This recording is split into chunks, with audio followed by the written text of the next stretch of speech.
एक बाल गीत है, मैं बोलूँगी तुसी पीछे पीछे बोलना है। जिवें आओ बजाएं हम सब ताली ताली, किवें आओ बजाएं हम सब ताली ताली,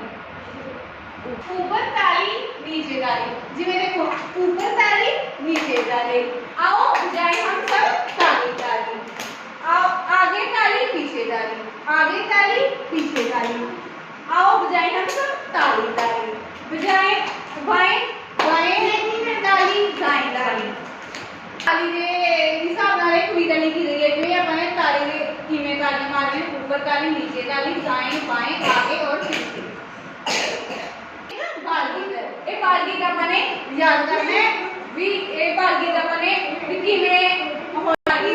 आओ बजाएं हम सब ताली ताली, ऊपर ताली नीचे ताली, फिर आओ बजाएं हम सब ताली ताली, आगे ताली पीछे ताली, आओ बजाएं हम सब ताली ताली, बाएं ताली दाएं ताली।